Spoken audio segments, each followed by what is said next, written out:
Jaka Puma jest? Każdy widzi. To już nie jest dwudrzwiowe coupé, jakie znamy z dawnych lat. Teraz to jest wyjątkowo ciekawy i praktyczny samochód. Dlaczego? Przyjrzyjmy się mu z bliska. Sami zresztą spójrzcie na ten sportowo wyglądający przód. Wysoko zamontowane lampy mają teraz bardzo drapieżny kształt. Zresztą trochę przypominający ten ze starej Pumy. Ta wielka czarna paszcza zdaje się prosić o mnóstwo napływającego szybko do niej powietrza. To wszystko sprawia, że Puma na tle innych miejskich crossoverów naprawdę się wyróżnia i ludzie się za nią oglądają. Wygląd nowej Pumy nawiązuje do poprzedniczki i jak się dłużej przyjrzeć obu frontom, to ewidentnie projektanci nowej Pumy inspirowali się zarówno kształtem lamp tej starej Pumy, jak i wyglądem położonych niżej elementów. Jednak ten Ford ma coś, czego starej Pumie poskąpiono. Kilka przemyślanych i bardzo przydatnych rozwiązań. Kiedy właśnie wyszłaś z zakupów, objuczona swoimi tobołami, siatami i innym sprzętem przeróżnym i masz właśnie zamiar wrzucić to wszystko do bagażnika, ale masz zamkniętą torebkę, a w środku gdzieś tam utonęły kluczyki, to w samochodach tego typu generalnie nie występuje ten gadżet, a tu jest. Wystarczy swoją zgrabną nóżką machnąć pod zderzakiem i tajemniczo otwiera się sezam, do którego możesz elegancko, bezkolizyjnie wrzucić wszystkie swoje gadżety. Kiedy otwierasz tylną klapę, wystarczy wrzucić swoje zakupy. Nic tutaj nie ogranicza przestrzeni, zwykle robi to tylna półka, a ta unosi się tutaj razem z klapą. Dzięki sprytnemu rozwiązaniu podłogę można ustawić aż w 3 pozycjach. Dzięki temu, że ugina się ten element plastikowy. O, w ten sposób można przestawić na górną pozycję i wówczas jak złożymy tylne siedzenie, uzyskujemy totalnie płaską podłogę. Dzięki temu możemy przewozić na przykład jakieś płaskie przedmioty, na przykład półkę na książki. Ale fajne jest też to, że możemy tę podłogę postawić i nie musimy jej w ogóle przytrzymywać. Także mamy dzięki temu możliwość włożenia tutaj kolejnych pakunków. A jak przy pakunkach jesteśmy, to mamy haczyki do kotwiczenia toreb i gniazdko 12V, zawsze przydatne w bagażniku.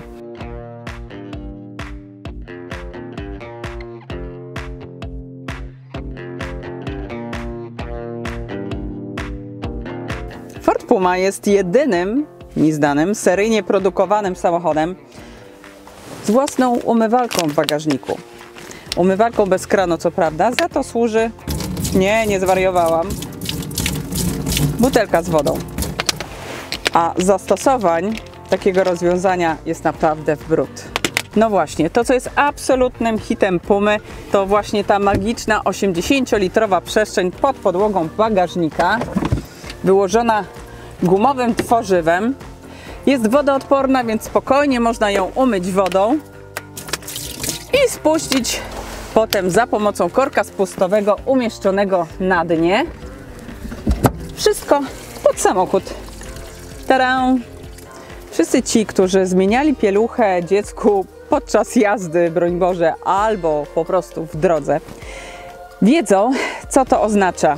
Taka mokra i śmierdząca rzecz w pobliżu naszych nosów i docenią na pewno właśnie taki pojemnik, do którego można wrzucić takie cuchnące rzeczy bezkolizyjnie z dala od naszych nosów. Nie trzeba już szeroko otwierać okien, żeby w ogóle móc oddychać w samochodzie. Także wyizolowana przestrzeń jest mega fajna. Po drugie, wracamy z działki, mamy jakąś ziemię, świeżo wyjęte warzywa na przykład, albo kalosze ubłocone, albo jakieś znaleziska z lasu, albo w zimę ośnieżone buty snowboardowe. Wszystko to może tutaj spokojnie zagościć, możemy to obmyć wodą i dzięki korkowi wszystko wyleci pod samochód.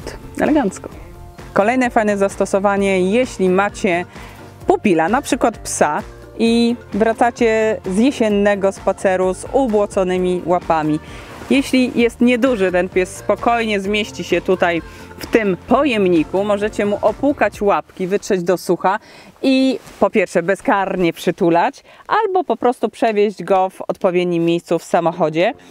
Ale mam też poradę dla imprezujących.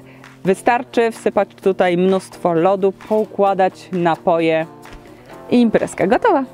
Bagażnik w Pumie jest całkiem spory. Ma 456 litrów pojemności i jest dość wysoki. Dzięki temu rozwiązaniu, że jest ten głęboki pojemnik, możemy tutaj nawet metrowe przedmioty wstawiać i spokojnie klapa się zamyka. Zmieszczą się tutaj na przykład 2 torby golfowe z kijami albo jakiś sporej wielkości kwiatek doniczkowy, ale oczywiście możemy tu wozić tradycyjnie, czyli na podłodze bagażnika walizki, które mają taką przestrzeń ustawną, bo tu nic nie wystaje. Ten bagażnik ma bardzo regularny kształt, także spokojnie zmieścicie tutaj 3 takie walizki samolotowe i możecie też je układać jedna na drugą. Kolejną ciekawostką w Pumie jest ta roleta. Zwykle to są duże rozmiary, duże gabarytowo przedmioty, które po demontażu nie wiemy, co z nimi zrobić, nie wiemy, gdzie je schować. Trzeba zwykle je zanosić do domu. Jest to problematyczne. Ta roleta jest cienka, leciutka, więc nawet jak ją zdemontujemy, nie ma problemu z wrzuceniem na podłogę bagażnika, ale nie musimy jej demontować właściwie, ponieważ jest elastyczne i nawet jeżeli włożymy tutaj jedną na drugą walizkę dość wysoko, to ono się po prostu odegnie podczas zamykania klapy. Nie wiem jak Wy, ale ja mam tak, że ciągle coś zmieniam w swoim mieszkaniu. A to obraz powieszę inny, a to mebel przestawię, a to zmienię na parapecie kilka kwiatków doniczkowych, poprzestawiam na przykład. No i Ford chyba wie o takich upodobaniach swoich klientów i postanowił wdrożyć w Pumie coś moim zdaniem bardzo praktycznego, a na pewno nowego.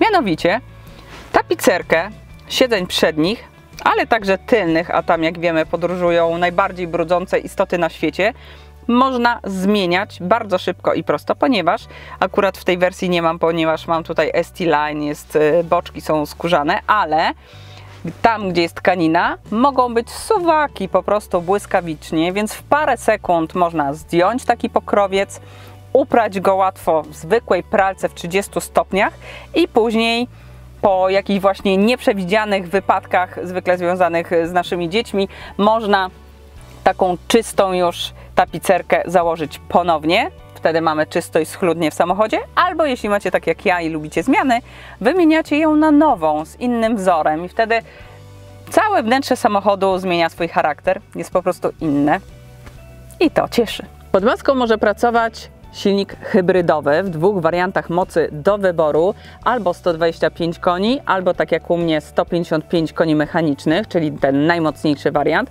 To jest tak zwana miękka hybryda, która wspiera 1-litrowy turbodoładowany 3-cylindrowy silnik EcoBoost. Oczywiście w tym, żeby z niskich prędkości szybciej przyspieszać, no i magazynować energię podczas hamowania w akumulatorze potrzebną do działania wszystkich systemów. Jest to połączenie właściwie 2 urządzeń w jednym, ta hybryda, czyli rozrusznika i generatora prądu. Ale najważniejsze, że oszczędzamy przy tym pieniądze, bo auto zużywa nawet o 10% mniej paliwa w stosunku do zwykłych silników spalinowych, a pozostałą w kieszeni kasę chętniej wydamy na własne przyjemności niż na stacji benzynowej. Dla tradycjonalistów Ford przygotował także nie hybrydę już, tylko 1-litrowy silnik EcoBoost o mocy 125 koni, a w późniejszym okresie pojawi się także 1,5-litrowy diesel. Ale zajrzyjmy wreszcie do wnętrza, bo w nim właśnie spędzamy najwięcej czasu. Zobaczcie, że drzwi otwierają się w Pumie bardzo szeroko, co ułatwia wsiadanie. Mamy tutaj spore kieszenie, 1,5-litrowa woda spokojnie wchodzi. Mamy, co jest rzadkością, można powiedzieć, w tym segmencie, boczki obite. Tutaj w ST-Line akurat taką skórką z przeszyciami, natomiast zwykle jest tutaj po prostu tkanina, bardzo miła w dotyku. Ale zanim z przodu, to zasiądźmy jeszcze z tyłu za mną. Ja mierzę 1,70 m. Popatrzcie, ja mam tu całkiem sporo miejsca na nogi i mnóstwo nad głową, a w przednich fotelach są takie elastyczne siatki, które pomieszczą wybitnie potrzebne podczas drogi, na przykład takie zabawki jak grający Mustang. Teraz zapraszam Was za tę kierownicę, nie byle jaką, bo grubą, mięsistą, perforowaną tutaj, gdzie trzymamy dłonie, bardzo wygodną i przyjemną w dotyku. Jest to oczywiście skóra, jest to wersja ST-Line, ale naprawdę warto dopłacić, bo właśnie ten przedmiot trzymamy najdłużej w samochodzie, więc musi być przyjemny. A wszystkimi funkcjami komputera pokładowego sterujemy tutaj z poziomu kierownicy właśnie tymi przyciskami, co oczywiście sprzyja bezpieczeństwu jazdy. Przed oczami kierowca ma szeroki ekran na właściwie całą szerokość tego kokpitu. Można tutaj sobie ustawić no, wszystko, co Wam się zamarzy, na przykład audio czy nawigację. Wówczas wyświetla ona się w sposób bezpieczny, nie musimy odrywać wzroku od drogi, możemy monitorować to, gdzie jedziemy. Oczywiście mamy tutaj również prędkości, które są dopuszczalne, więc raczej nie zdarzy nam się przekraczanie. No i co jest fajnego, to że jeżeli wybieramy tryby jazdy, ja na przykład teraz miałam normal, mamy oczywiście możliwość ustawienia trybu ekologicznego, robi nam się zielony, bardziej charakterny, sportowy, taki pomarańczowo-czerwony. Jeśli zamarzy nam się włączyć tryb na śliską nawierzchnię, bo jest lód, czy śnieg, czy bardzo dużo deszczu, to również jest taki tryb i droga nieutwardzona, właśnie taka, na której jesteśmy. Wówczas mamy taki zimisty podkład. Bardzo mi się to podoba, że za każdym razem możemy mieć inny wygląd tego ekranu. Wypada wspomnieć o fotelach, które są mega wygodne, świetnie trzymają w zakrętach, naprawdę, co w tej klasie jest praktycznie niespotykane, mają funkcję masażu. No i muszę Wam powiedzieć, że wyobrażam sobie takiego masażystę albo masażystkę z tajskiego salonu spa, który dba o moje plecy podczas długich dystansów marzenia, które się spełniają w Pumie. Na środku dominuje wielki, kolorowy ekran, w którym w mig zorientujecie się, gdzie co jest. Po podłączeniu swojego smartfona wyszukaj swój pojazd na liście urządzeń znalezionych przez Twój telefon i wybierz go. Można szybko przejść na obsługę RODem ze swojego ulubionego systemu operacyjnego za pomocą Apple CarPlay lub Android Auto, lub słuchać ulubionych podcastów czy muzyki Spotify, albo uruchomić mapę Google'a. Dla mnie ważne jest też nagłośnienie. W bardzo dobrze wyciszonym wnętrzu Pumy warto usłyszeć i dopłacić za opcjonalny system nagłośnienia B&O składający się z 10 głośników i subwoofera umieszczonego w bagażniku, co o dziwo nie ogranicza pojemności kufra. Sercem systemu jest wzmacniacz o mocy 575 W. Bardzo podobają mi się tu niektóre detale we wnętrzu, bo jak wiadomo diabeł tkwi w szczegółach. A to na przykład czerwona nitka przeszycia na kierownicy, na siedzeniach, na dźwigni hamulca czy dźwigni zmiany biegów. A to obramowania czerwone nawiewów. Nawet faktura tego tworzywa, która przypomina mi włókno węglowe, jest bardzo fajna dla oka, miła dla oka. Wszystkie schowki są naprawdę ergonomicznie porozmieszczane i są tam, gdzie się ich spodziewam, czyli na przykład wielkie kieszenie na 1,5-litrową wodę w drzwiach, czy półka na telefon, który można indukcyjnie bezprzewodowo ładować. To wszystko sprawia, że wydaje mi się, że naprawdę Puma to jest przemyślany, praktyczny samochód.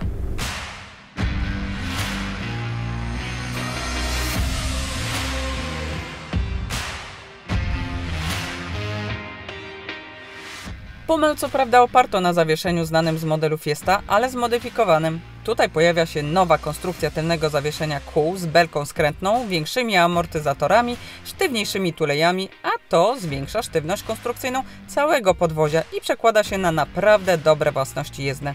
Pumie chce się jeździć dziarsko po zakrętach, nie przechyla się w nich znacząco i ewidentnie sprawia jej to radość. Kierowcy też.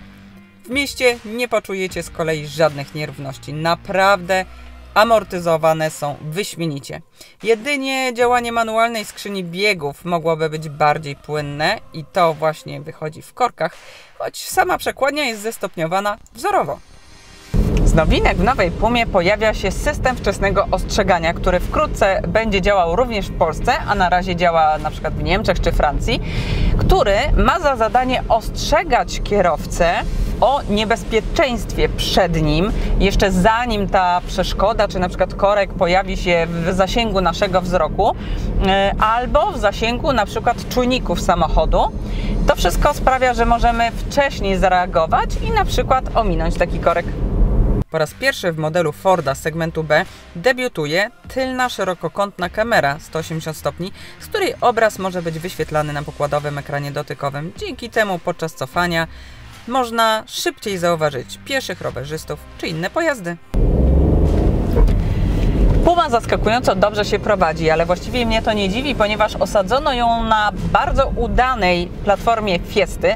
Co prawda jest od niej dłuższa, wyższa, szersza, to z kolei przekłada się na więcej miejsca w środku i to naprawdę czuć. Natomiast większy rozstaw osi od Fiesty i kół sprawia, że czujemy się naprawdę pewnie za kierownicą podczas takiej dynamicznej, energicznej jazdy, a Puma naprawdę ma pazur i gwarantuję Wam, że poczujecie radość z jazdy podczas na przykład pokonywania jakichś górskich serpentyn.